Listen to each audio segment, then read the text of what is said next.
जय जगन्नाथ पिलामाने चलो आज स्टार्ट करिबा नवम श्रेणी जीव विज्ञान द्वितीय अध्याय जीवकोश और एहार संगठन सेल एंड इट्स ऑर्गेनाइजेशन। चलो स्टार्ट करिबा।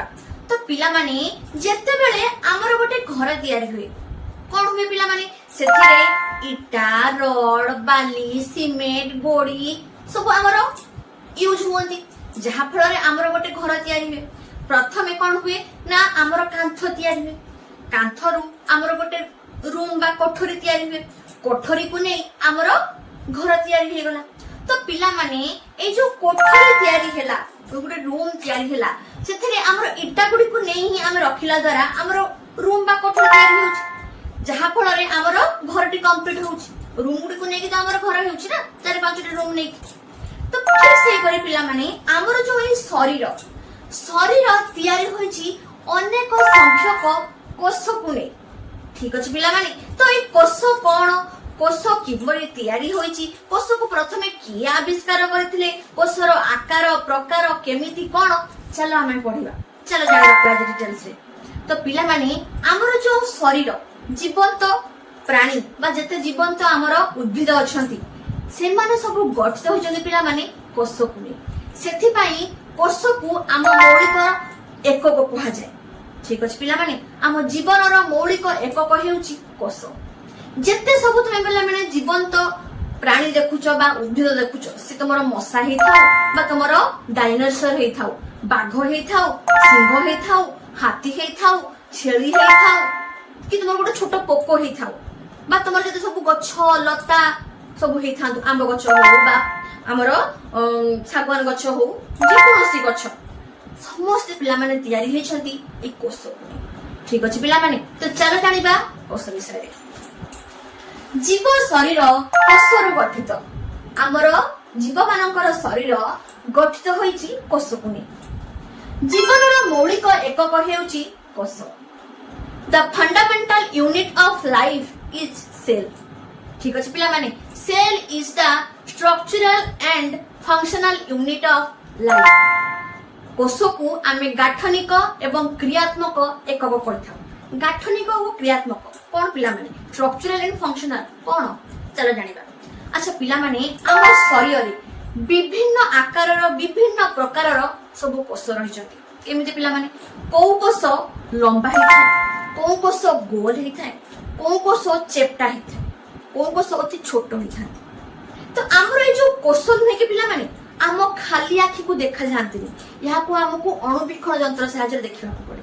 ठीक अछि पिला माने आम शरीर रे विभिन्न आकार प्रकार सब कोष रहिछन जेमिति कि red blood cells muscle cells cardiac cell white blood cells तुमर नर्व सेल विभिन्न प्रकार सब सेल सब रहिछन जो मानकर कार्य मध्य पिला माने अलग सेथि पई कोष को गाठनिक एवं क्रियात्मक एकक कहा जाय।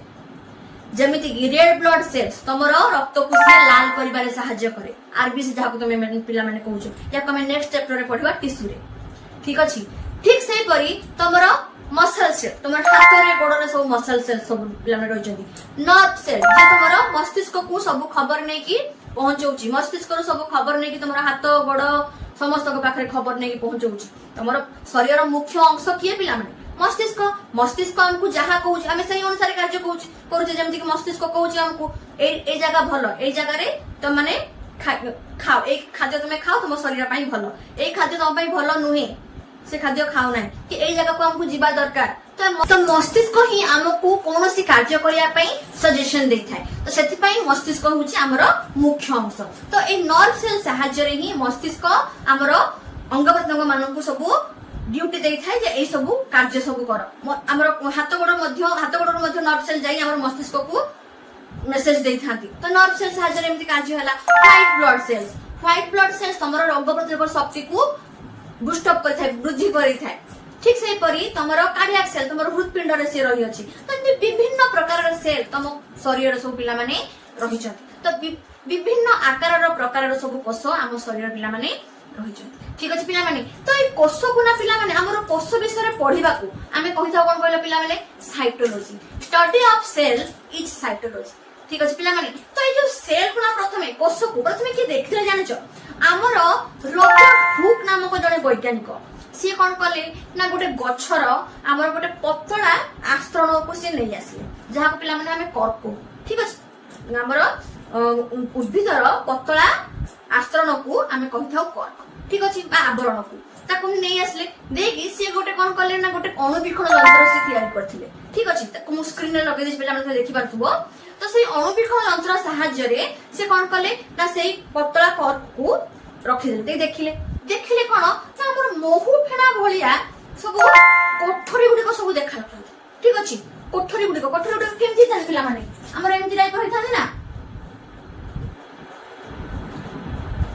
एमति टाइप रो कोठरी सब से देखिया पाई तो जो कोठरी गुडी को से देखिले पिला माने ताहार ना से देले कोन ना कोष जाको तुमे सेल कहउछ तो ए जो आविष्कार से कले आविष्कार तो कर देले किंतु सेटा गुटे मृत कोष थिला पिला माने डेड सेल थिला देखो 1665 मसियारे रॉबर्ट हुक कर्कर पतला खंड को अणुवीक्षण यंत्र सहाय्य रे अनुध्यान करी महु फेणा भली कोठरी देखिथिले सेटा मते मु कहले पिला माने 1665 मसियारे रॉबर्ट हुक कोन करले गोटे गछर पतला कर्क को आनी पतला आवरण को आनी देखिले अणुवीक्षण यंत्र जेटा से निजे तयारी करथिले ठीक अछि सेते अंगुर से काठरे तयारी करथिले अणुवीक्षण यंत्र ते अणुवीक्षण सहाय्य रे से देखिले कोन जे महु फेणा भलिया कोठरी भलिया सब महु फेणा जेमति कोठरी भलिया से घर तयारी करथा ठीक से परि सेही माने आस्तरण रे देखा होछ कोठरी भलिया सब घर ठीक अछि से घर से कोठरी को से ना देले कोन पिला माने कोष कोठरी को से कोष बोली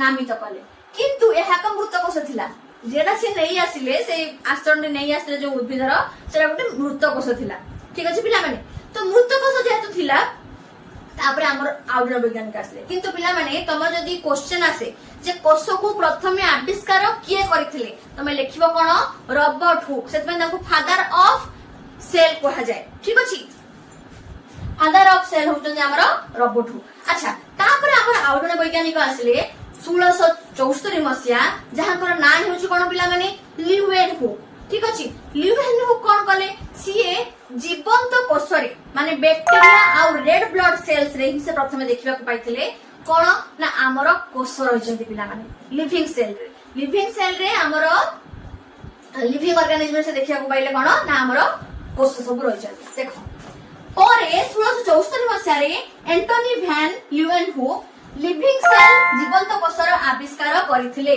जे कि हेउचंती फादर ऑफ माइक्रोबायोलॉजी अच्छा पिला माने माइक्रोबायोलॉजी कोन तमन जानि पिला माने हमर बायोलॉजी कोन जूलॉजी आ बॉटनी माने उद्भिद एवं प्राणी मानकर समाहार रे हमर बायोलॉजी ठीक अछि तो जते सब हमर छोट छोट सब ऑर्गेनिजम्स माने रहि गले कोने सब ऑर्गेनिजम्स माने रहि गले सेमानक ऊपर स्टडी को हमें कहिथौ माइक्रोबायोलॉजी तो से माइक्रोबायोलॉजी रे फादर हेउचंती के पिला माने एलिवन ठीक अछि पिला माने अच्छा तापरे 1831 मसिया रे रॉबर्ट ब्राउन को द्वारा नेस्टी आविष्कृत होइतिला कोषर मुख्य अंग हेउची पिला माने न्यूक्लियस जेमिति कि आम शरीर मुख्य अंग किए मस्तिष्क ठीक सेही परी सेल रो मुख्य अंग हेउची मस्तिष्क हमरो न्यूक्लियस रो ऑर्डर माने कि हमरो कोषर जे सब ऑर्गेनेल्स माने रहि जंती से माने सब कार्य करथा ठीक अछि पिला माने हमरो सेल रो मुख्य अंग होची के न्यूक्लियस ठीक अछि पिला माने जे कि हमरो बाहर कले किए रॉबर्ट ब्राउन एडा पिला माने मने रखिबो क्वेश्चन आसीबो तो आबे एठी आबे जानले तीन जन साइंटिस्ट को ना हमरो सेल रो बापा किए माने फादर ऑफ सेल किए हमरो रॉबर्ट हुक तापरे से मृत कोषरे करथिले जीवंत कोषरे किए आसले हमरो ल्यूवेन हुक 1674 में तुम्हारा गहिर नाही तो ल्यूवेन हुक को तुम्हारे तो मन रखा नाही तुम एडा खाली मन रखो जे सेल रो फादर हेउचंदी किए हमरो रॉबर्ट हुक तापरे हमरो आउडर वैज्ञानिक आसले रॉबर्ट ब्राउन जे कि नेस्टी बा न्यूक्लियस रो आविष्कार करथिले ठीक अछि पिला माने दिदा हमर मन रहि गेला अच्छा 1839 मसिया रे प्रुकिंजी आदि जीवक बा प्रोटोप्लाज्म आविष्कार करथिले 1839 मसिया रे प्रुकिंजी नामक जने वैज्ञानिक मन रखियो पिला माने क्वेश्चन आसे प्रुकिंजी नामक वैज्ञानिक आदि जीवक जहा को पिला माने तमे प्रोटोप्लाज्म कहउछ प्रोटोप्लाज्म पुनी कोन पिला माने प्रोटोप्लाज्म हमर पिला माने साइटोप्लाज्म एवं न्यूक्लियोप्लाज्म को नै गठित ए साइटोप्लाज्म पुनी कोन पिला माने साइटोप्लाज्म हेउछ पिला माने हमर कोषरे थिबा एको जेली लाइक फ्लूइड जहा भितरे की हमर सेल रो जते सब ऑर्गेनेल्स जते सब सेल रो हमर ऑर्गेनेल्स माने रहिछन जेमिति तुमरो माइटोकॉन्ड्रिया राइबोसोम एंडोप्लाज्मिक रेटिकुलम ए सब ऑर्गेनेल्स माने हमर ए साइटोप्लाज्म भितर ही रही थाते ताको हमें साइटोप्लाज्म कहि थाउ न्यूक्लियोप्लाज्म कोन पिला माने न्यूक्लियोप्लाज्म हमर न्यूक्लियस भितर रही थाए जहा भितर कि हमर डीएनए हमर आरएनए सब रही थाते ए विषय हम डिटेल्स रे पढिबा आगो को पिला माने ठीक अछि तो एबे खाली मन रखि थाओ हमर प्रोटोप्लाज्म गठित होई थाए न्यूक्लियोप्लाज्म एवं साइटोप्लाज्म को नहीं ठीक अछि पिला माने ताको आविष्कार किए कले प्रुकिंजी मन रखता प्रुकिंजी आविष्कार कोन कले आदि जीवक बा जहा को हम कहू कोन पिला माने प्रोटोप्लाज्म जोडा कि आविष्कार होई जाके केबे 1839 तापर कोन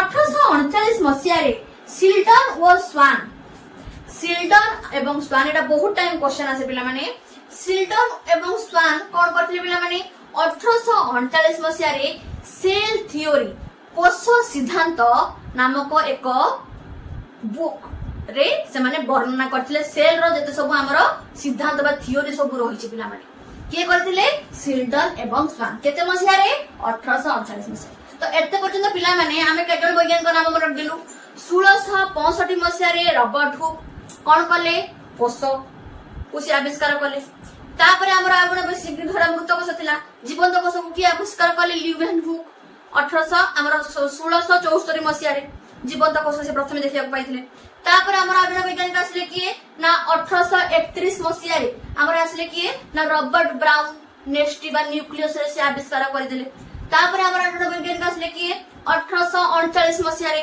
कि आसले प्रुकिंजी जे कि आविष्कार कोन कले प्रोटोप्लाज्म बा आदि जीवक जहा को तुमे कहउचो तापर हमर आगुण वैज्ञानिक कि आसले ना दी जण वैज्ञानिक सिल्टन एवं स्वान से माने कोन कले सेल थ्योरी देले कते मसिया रे 1839 मसिया रे तो पिला माने एमानकर ना एवं मसिया ओडी को मन रखिबो क्वेश्चन आसी थाई परीक्षा रे ठीक अछि पिला माने 1855 मसिया रे ना पिला माने जने वैज्ञानिक आसले जहाकर ना हेउची भिर्चो से कोन कहिले हमर कोष हेउची विभाजनक्षम कोष विभाजित होई परिबो का डिविजिबल होई परिबो जहा फल रे कि से नूतन कोष सृष्टि होई परिबे आउ कोन से कहिले ना नूतन कोष पुरातन कोष बा पूर्व कोषरु सृष्टि होई परिबो एटा किए कहिले पिला माने भिर्चो कहिले 1855 मसिया ठीक अछि तो पिला माने आम शरीर सबुठारु बड़ कोष के जानिचो सबुठारु बड़ कोष हेउची डिंबाणु जोटा कि हमरो स्त्री मानकर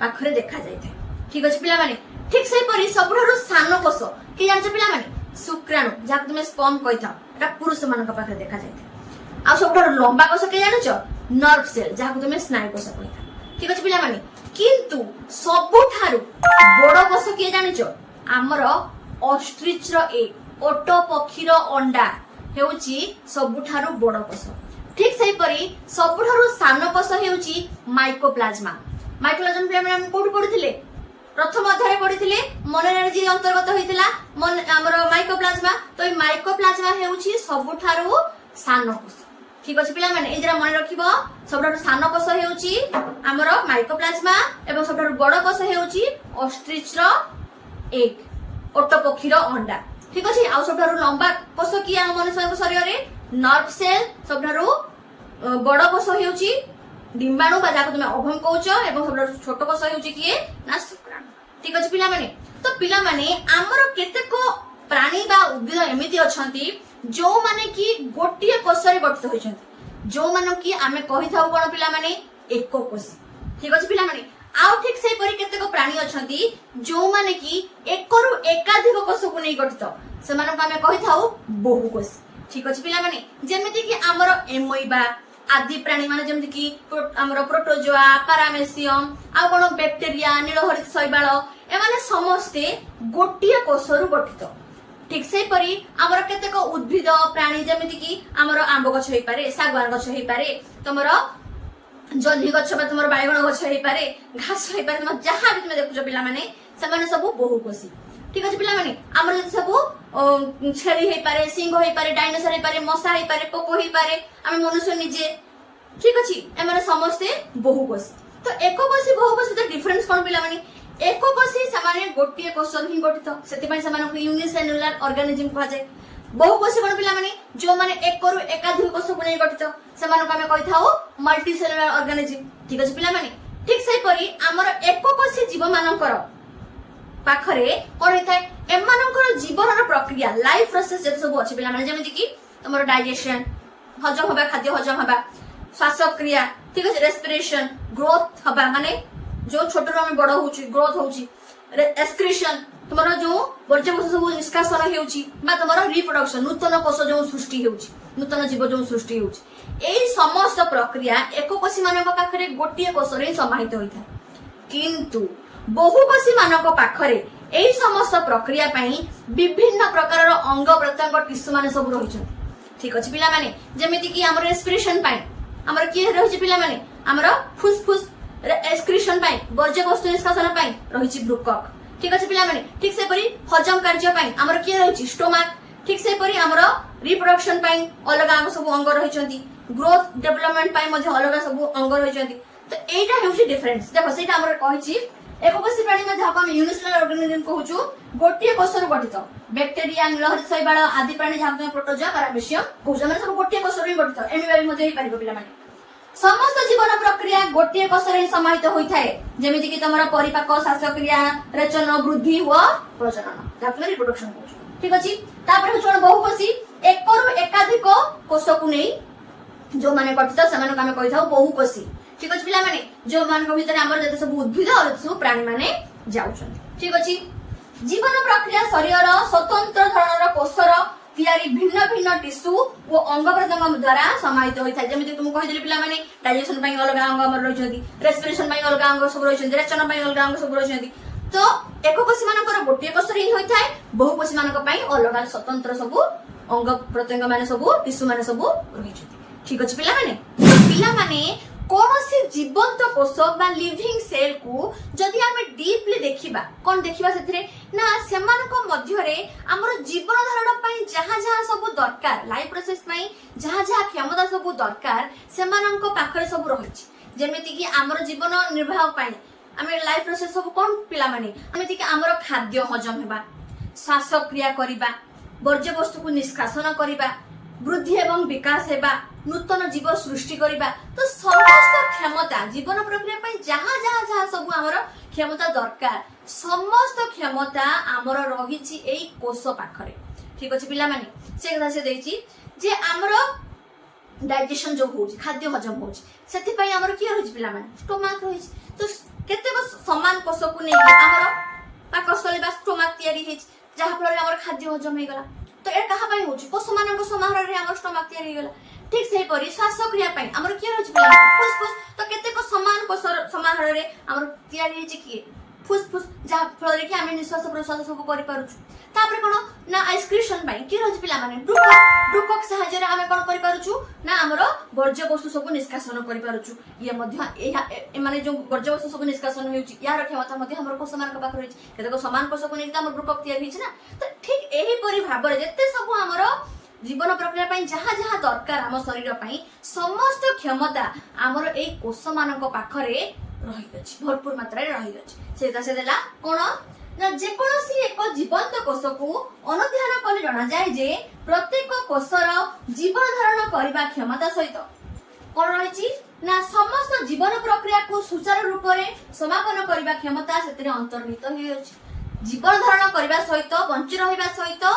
बंची रहबा पई जो प्रक्रिया दरकार से प्रक्रिया करिया पई समस्त क्षमता हमर कोष पाखरे रहि अछि ठीक अछि पिला माने सेथि पई कोष को हम कोन कहिथाउ पिला माने हमर मौलिक एक हमर जीवन रो मौलिक एक कहिउछि कि पिला माने कोष एटा क्वेश्चन आसे पिला माने तने मने रखिबो जे एथि पई जेहेतु हम कोष पाखरे जीवन धारण करिया पई एवं जीवन प्रक्रिया को आगो को बढ़ाई नवा पई समस्त क्षमता हम कोष मानक पाखरे अंतर्निहित होई रही अछि सेथि पई आमे कोष को हम जीवन रो मौलिक एकक कहिथाउ cell is the fundamental unit of life ठीक अछि पिला माने एटा क्वेश्चन आसे बहुत टाइम तनो मने रखिबो ठीक अछि जैव विवर्तनकारी मानक अनुसार कोष को हमर दुई भाग रे विभक्त कराइ छै कोन कोन पिला माने गोटे होछि प्राकनेष्ट्रीय कोष अन्यटी हेउछि सुनेष्ट्रीय कोष बुझिबा चलो कोन प्राकनेष्ट्रीय सुनेष्ट्रीय कोन प्राकनेष्ट्रीय प्राक प्राक माने पिला माने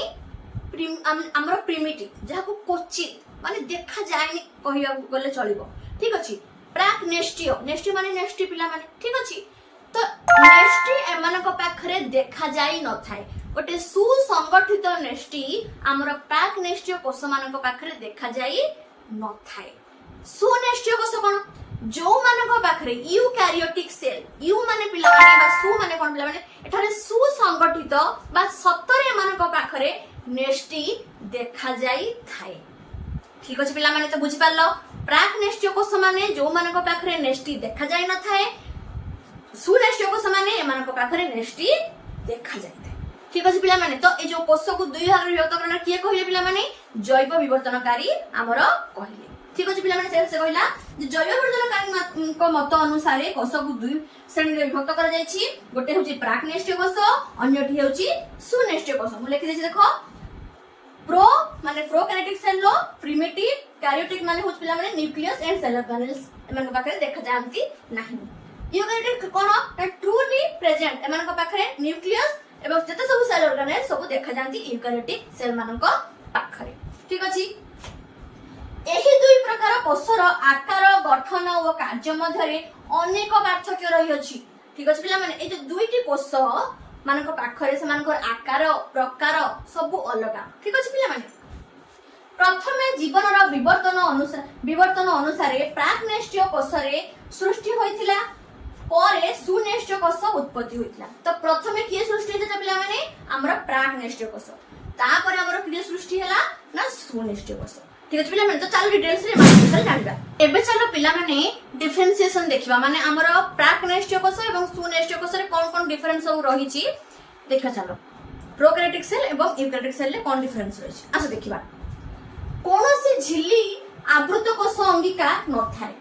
ଆମର ପିଲାମାନେ ସମସ୍ତ କୋଷ ଅଙ୍ଗିକା ଉପରେ ଝିଲ୍ଲି ରହିଥାନ୍ତି। ଠିକ ଅଛି सेल मेम्ब्रेन सब रही था से विषय आम आगू पढ़ा। ठीक अच्छे तो सेल मेम्ब्रेन एମାନଙ୍କ पाखरे देखा जानती नाही को मानको पाखरे प्रोकारियोटिक सेल मानको पाखरे सेल ही तो ना मेम्ब्रेन कोड देखा जीवो। ठीक अच्छे माने जते सब सेल ऑर्गेनेल समान पाखरे न थांती तो सेत पई झिली न थाए। तापर कोन समस्त कोष Angika mitochondria Golgi body endoplasmic reticulum ribosome इत्यादि झिल्ली आवृत व सुसंगठित एमानक पाखरे माने यूकारियोटिक सेल मानक पाखरे सुनेष्टिय कोष मानक पाखरे नेष्टि थिबा सहित एमानक पाखरे समस्त सेल ऑर्गेनेल जेमति कि माइटोकॉन्ड्रिया राइबोसोम कि तमरो गोल्गी बॉडी एंडोप्लाज्मिक रेटिकुलम एमाने समस्त थांती ता सहित समान ऊपर सब सेल मेम्ब्रेन सब रही थांती सेति मै समान जो सुसंगठित। ठीक अछि जो एमानक पाखरे हमरो प्रोकारियोटिक सेल मानक पाखरे एमाने सब न थांती। ठीक अछि किंतु राइबोसोम एमानक पाखरे पिला माने थाए प्रोकारियोटिक सेल तमे आगु गले पढिबो। ठीक अछि अच्छा नेस्टिटी सुसंगठित नुहे एमानक पाखरे नेस्टि न थाए प्रथम रु तुम कहि देइछ प्राक नेस्टि कोष मानक पाखरे नेस्टि न थाए किंतु एमानक पाखरे थाए नेस्टि सुसंगठित भाबरे रहि थाए।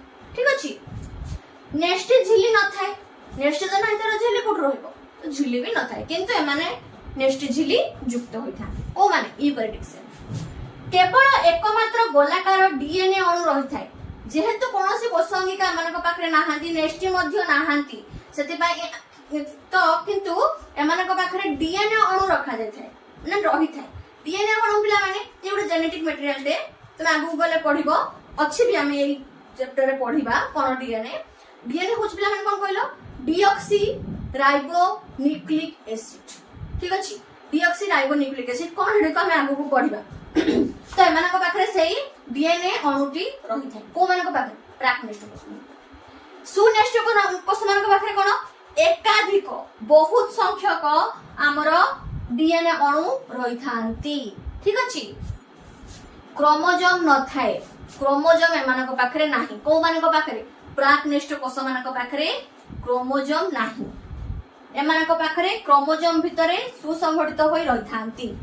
तो बुझियले कोन पिला माने प्राक नेस्टिय कोष मानक पाखरे कोनोसी कोष अंगिका न थांती कि समानकर सेल मेम्ब्रेन मध्ये माने ताकर ऊपर जो झिल्ली रही थाए से झिल्ली मध्ये न थाए केवल गोटिए गोलाकार डीएनए अणु रहिछि कोउतरे प्राक नेस्टिय कोष किंतु सुनेस्टिय कोष रे हमर समस्त कोष अंगिका सहित समानक ऊपर झिल्ली द्वारा समान आवृत होई रही थांती एवं कौन ना एमानक पाखरे डीएनए अणु रहिबा सहित एकाधिक डीएनए अणु रहिबा सहित क्रोमोसोम मध्य रहिଥାଏ।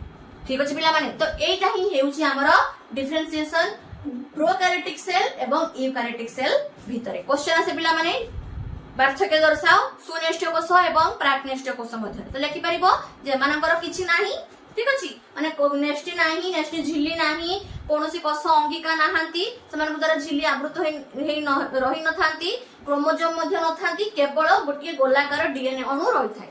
ठीक सही परी हमर सुनेष्ट कोष रे समस्त कोष अंगिका रहितबा सहित समान ऊपर झिल्ली द्वारा समान आवृत होई रथांती। नेष्टि रहिछि, नेष्टिर झिल्ली युक्त समान रहिछंती, एकाधिक डीएनए अणु मध्य रहिछंती, क्रोमोसोम मध्य रहिछंती। ठीक अछि पिला माने तो एई जानि हेउची हमर प्राक्नेष्ट एवं सुनेष्ट कोषर पार्थक्य। ठीक अछि पिला माने जदि पिला माने आमे सुनेष्ट कोष को अणुबीक्षण यंत्र देखिबा ना पिला माने कोनोसी सुनेष्ट कोष को जदि आमे अणुबीक्षण यंत्र देखिबा प्रथमे आमे तीनटा जिनिस देखिबा पाइबा। कोन कोन पिला माने ना प्लाज्मा मेम्ब्रेन जहा तुमे सेल मेम्ब्रेन मध्य होई परिबो, साइटोप्लाज्म एवं न्यूक्लियस। एई तीनटा जिनिस तुमे देखिबा को पाइबो। ठीक अछि पिला माने तो चलो जानिबा जदि गोटे सुनेष्ट कोष को अणुबीक्षण सहायता देखा जाए तेबे प्रत्येक कोष रे आमे मुख्यतः तीनोटी अंश लक्ष्य करि परिबा। ठीक अछि पिला माने कहि देली कोन कोन ना कोष झिल्ली, कोष जीवक एवं नेष्टि, प्लाज्मा मेम्ब्रेन, साइटोप्लाज्म एवं हमरो न्यूक्लियस। ठीक अछि पिला माने तो एई तीनटा जिंस हमें देखियो पाइबा। तो प्रथम जले जानिबा ए कोष झिल्ली कोन, प्लाज्मा मेम्ब्रेन कोन। साधारण पिला माने प्लाज्मा मेम्ब्रेन बा सेल मेम्ब्रेन बा कोष झिल्ली जाको तुमे कहउछो ये होची गोटे प्रोटेक्टर माने हमरो कोनोसी पदार्थर बाहर गोटे आवरण रहि थाए।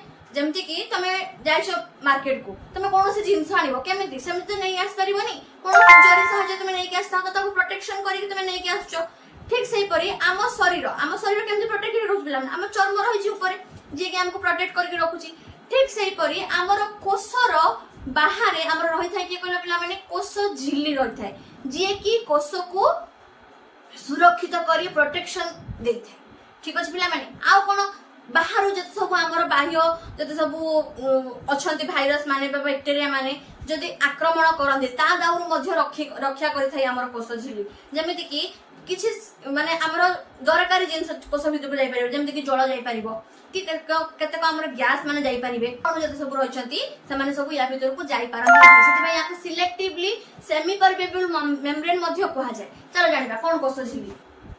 कोष भितर थिबा कोषर विभिन्न उपादान को आवृत करी रखिथिबा आवरणटी को कोष झिल्ली कहा जाए।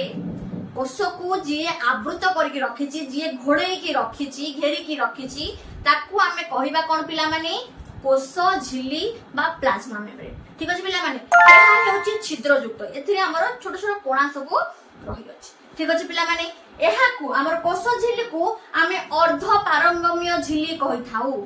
सेमी परमेबल मेम्ब्रेन बा सिलेक्टिवली सेमी परमेबल मेम्ब्रेन कहि थाउ। काहे कहि थाउ कोष झिल्ली को आमे अर्ध पारंगम्य झिल्ली कहि थाउ कारण हमर कोष रे हमर कोन होई थाए कोन पिला माने जेते सब आवश्यक मुताबिक पदार्थ सब यातायात करि थांती कोष झिल्ली माध्यम रे, किंतु समस्त पदार्थ हमर ए कोष झिल्ली माध्यम रे यातायात करि पारि न थांती। केतेक सिलेक्टिवली जति सब हमर कोष पई दरकार पदार्थ सेही माने ए कोष झिल्ली माध्यम रे जाई परिबे, किंतु समस्त पदार्थ जते सब पदार्थ अछंती समस्ते कोष झिल्ली मध्य देख प्रवेश करि परिबे नाही। ये गुटे गार्ड भलिया काम करे। जेमेति कि तमे पिला माने जाइथिबो फिल्म हॉल सब जाइथिबो टिकट देखैबो पास देखैबो तापर जाई तुमको एंट्री मिलिबो।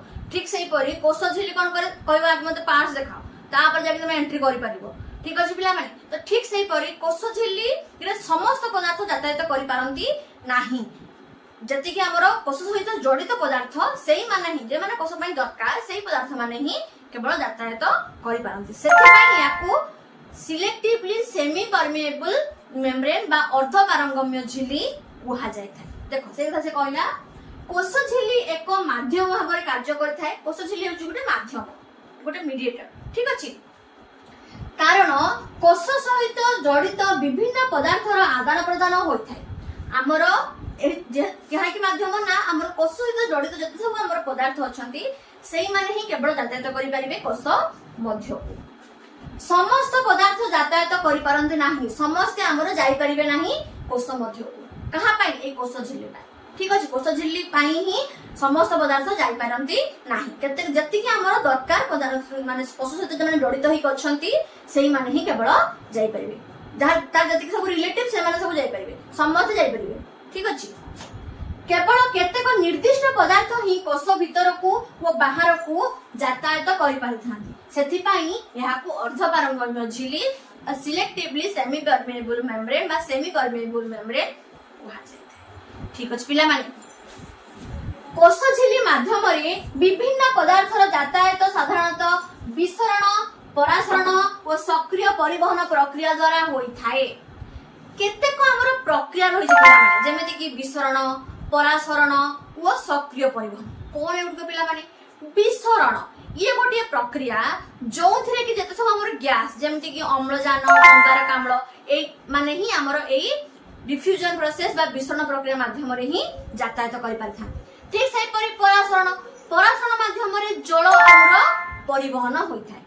ଅସ୍ମୋସିସ୍ ଯାହାକୁ ତମେ ମାନେ କହୁଛ, ଡିଟେଲ୍ସ ରେ ପଢିବା ଆମେ ଆଗକୁ।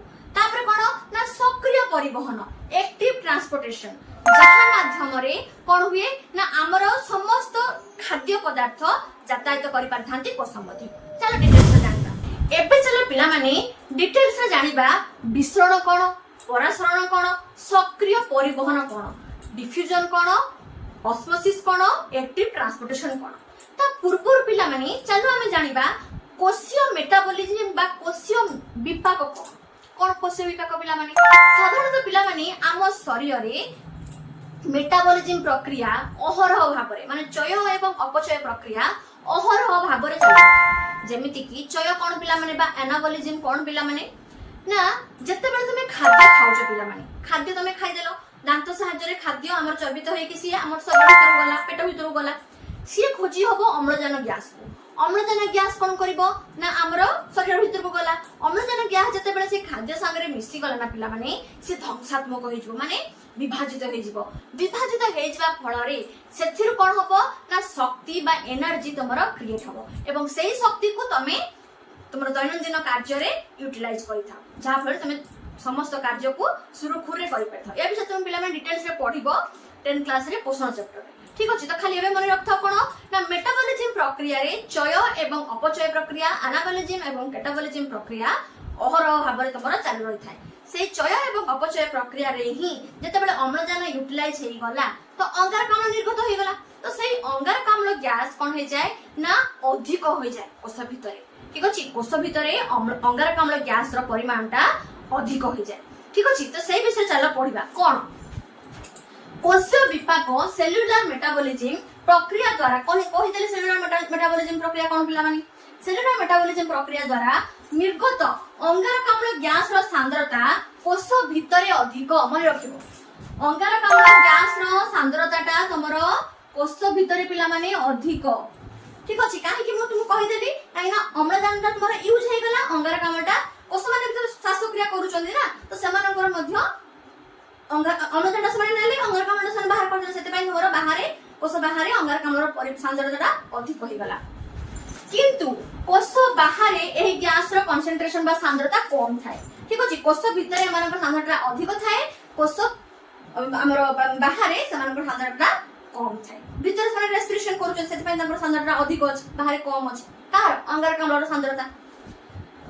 କୋଷ ବାହାରେ ଓ କୋଷ ଭିତରେ ଥିବା କୋଷର ସାନ୍ଦ୍ରତା ପାର୍ଥକ୍ୟ ହେତୁ ବିସରଣ ପ୍ରକ୍ରିୟା ଦ୍ୱାରା କୋଷରୁ ଅଙ୍ଗାରକାମ୍ଳ ଗ୍ୟାସ ନିର୍ଗତ ହୋଇ କୋଷ ବାହାରକୁ ଚାଲି ଯାଇଥାଏ। ଠିକ ଅଛି ପିଲାମାନେ, ତ এই ବିସରଣ ପ୍ରକ୍ରିୟା ଯୋଉ ଆମର ଭିତରେ ଅଧିକ ହେଲା ଅଙ୍ଗାରକାମ୍ଳ ଗ୍ୟାସ ଏବଂ ଅଙ୍ଗାରକାମ୍ଳ ଗ୍ୟାସ ବାହାରେ କମ ହେଲା, এই ସାନ୍ଦ୍ରତା ପାର୍ଥକ୍ୟକୁ କରିବା ପାଇଁ ପାର୍ଥକ୍ୟକୁ ସମାନ କରିବା ପାଇଁ ଆମର ବିସରଣ ପ୍ରକ୍ରିୟା ହେଇଥାଏ ପିଲାମାନେ। ଠିକ ଅଛି, ବିସରଣ ପ୍ରକ୍ରିୟା ଦ୍ୱାରା ହିଁ ଆମର କୋଷ ବାହାରେ ଓ କୋଷ ଭିତରେ ଥିବା ଗ୍ୟାସର ସାନ୍ଦ୍ରତାର ପାର୍ଥକ୍ୟ ହେତୁ ବିସରଣ ପ୍ରକ୍ରିୟା ଦ୍ୱାରା କୋଷରୁ ଅଙ୍ଗାରକାମ୍ଳ ଗ୍ୟାସ ନିର୍ଗତ ହୋଇ କୋଷ ବାହାରକୁ ଚାଲି ଯାଇଥାଏ এই ବିସରଣ ପ୍ରକ୍ରିୟା ମାଧ୍ୟମରେ। ଠିକ ଅଛି ପିଲାମାନେ, এই ଯୋଉ ବାହାରକୁ ଚାଲି ଆସୁଛି ଅଙ୍ଗାରକାମ୍ଳ ଗ୍ୟାସ ତାହା ମାଧ୍ୟମରେ ডিফিউজন প্রক্রিয়া বা বিসরণ প্রক্রিয়া মাধ্যমে। ঠিক আছে, তারপরে কোন সেহিপরি O2 অম্লজান গ্যাস ଅମ୍ଳଜାନ ଗ୍ୟାସ କଣ ହେଲା ପିଲାମାନେ? ଅମ୍ଳଜାନ ଗ୍ୟାସର ପରିମାଣ କୋଷ ଭିତର ଅପେକ୍ଷା କୋଷ ବାହାରେ ଅଧିକ ଥାଏ। ଯେହେତୁ ଭିତରେ ଅଙ୍ଗାରକାମ୍ଳ ଗ୍ୟାସଟା ଅଧିକ ହେଇଯାଉଛି, ঠিক আছে, ସେଥିପାଇଁ ଅଙ୍ଗାରକାମ୍ଳ ଗ୍ୟାସଟା ପିଲାମାନେ ଆମର ଅମ୍ଳଜାନ ଗ୍ୟାସଟା ପିଲାମାନେ କଣ ହେଇଗଲା? କମ ହେଇଗଲା। ଅଲ୍ଟରନେଟିଭ ଖାଲି ମନେ ରଖିବ, କୋଷ ଭିତରେ ଅଙ୍ଗାରକାମ୍ଳ ଗ୍ୟାସର ପରିମାଣଟା ଅଧିକ ଥାଏ, ଅମ୍ଳଜାନ ଗ୍ୟାସର ପରିମାଣଟା କମ ଥାଏ। କିନ୍ତୁ କୋଷର ବାହାରେ ଅଙ୍ଗାରକାମ୍ଳ ଗ୍ୟାସର ପରିମାଣ କମ ଥାଏ, ଅମ୍ଳଜାନ ଗ୍ୟାସର ପରିମାଣ ଅଧିକ ଥାଏ। ঠিক ଅଛି ପିଲାମାନେ, ଏଟା କାହା ଦ୍ୱାରା ହଉଛି ପିଲାମାନେ? ডিফিউজন প্রসেস বা যাহাକୁ তুমি কହୁଛ কোন ପିଲାମାନେ? বিসরণ প্রক্রিয়া। ঠিক ଅଛି, দেখনা ସେ ଦେଲା ଯେ ଅମ୍ଳଜାନ ଗ୍ୟାସର ପରିମାଣ କୋଷ ଭିତର ଅପେକ୍ଷା କୋଷର ବାହାରେ ଅଧିକ ଥିବାରୁ O2 କୋଷ ବାହାରୁ କୋଷ ଭିତରକୁ ବିସରଣ ପ୍ରକ୍ରିୟା ମାଧ୍ୟମରେ ଆସିଥାଏ। ঠিক ଅଛି ପିଲାମାନେ, ତାପରେ ଏବେ ଆସିବା କାହା ପାଖକୁ? ପରାସରଣ। ପରାସରଣ ପ୍ରକ୍ରିୟା କଣ ପିଲାମାନେ? ଯାହାକୁ ତମେ କଣ କହୁଛ? ଅସ୍ମୋସିସ୍। ଅସ୍ମୋସିସ୍ କଣ ପ୍ରକ୍ରିୟା ପିଲାମାନେ? ଯାହା ମାଧ୍ୟମରେ ଜଳ ଅଣୁର ଆଦାନ ପ୍ରଦାନ ହୋଇଥାଏ, ଯାତାୟାତ ହୋଇଥାଏ। ঠিক ଅଛି ପିଲାମାନେ, କଣ ଏ ପ୍ରକ୍ରିୟା? ପରାସରଣ ଏକ ପ୍ରକ୍ରିୟା ଯେଉଁଥିରେ ଜଳ ଅଣୁ କୋଷ ଝିଲି ଭଳି ଏକ ଅର୍ଦ୍ଧପାରଙ୍ଗମ୍ୟ ଝିଲି ମାଧ୍ୟମରେ ନିମ୍ନ ଦ୍ରବ୍ୟ ସାନ୍ଦ୍ରତା ଥିବା ସ୍ଥାନରୁ ଲୋୟର କନସେନ୍ଟ୍ରେସନ ଯେଠି ଆମର ଅଳ୍ପ ପରିମାଣରେ ପାଣି ରହିଛି ସେଇ ସାନ୍ଦ୍ରତାରୁ ଅଧିକ ଦ୍ରବ୍ୟ ଥିବା ସ୍ଥାନକୁ ଗତି କରିଥାଏ। ঠিক ଅଛି ପିଲାମାନେ, ତ ଜଳ ଅଣୁ ଲୋୟର କନସେନ୍ଟ୍ରେସନ ରୁ ହାୟର କନସେନ୍ଟ୍ରେସନ କୁ ଗତି କରିଥାଏ। କାହା ମାଧ୍ୟମରେ? ଆମର ଏଇ ଓସ୍ମୋସିସ୍ ବା ପରାସରଣ ପ୍ରକ୍ରିୟା ମାଧ୍ୟମରେ। କୋଉଠି? କୋଷ ଝିଲିରେ। ঠিক ଅଛି ପିଲାମାନେ, ସାନ୍ଦ୍ରତା ଥିବା ସ୍ଥାନରୁ ଅଧିକ ଦ୍ରବ୍ୟ ଥିବା ସ୍ଥାନକୁ ଗତି କରିଥାଏ, ତେବେ ପରାସରଣ ପ୍ରକ୍ରିୟା ମାଧ୍ୟମରେ ଜଳ ଅଣୁ ଯାତାୟାତ କରିଥାଏ। ঠিক ହେଲା ପିଲାମାନେ, ଆଉ ଯାହା ରହିଗଲା ଯେତେ ସବୁ ତମର ଧାତବ ଲବଣ ବା ଯେତେ ସବୁ ଅନ୍ୟାନ୍ୟ ପଦାର୍ଥ, ଧାତବ ଲବଣ କଣ ପିଲାମାନେ? ଆୟନ୍ସ।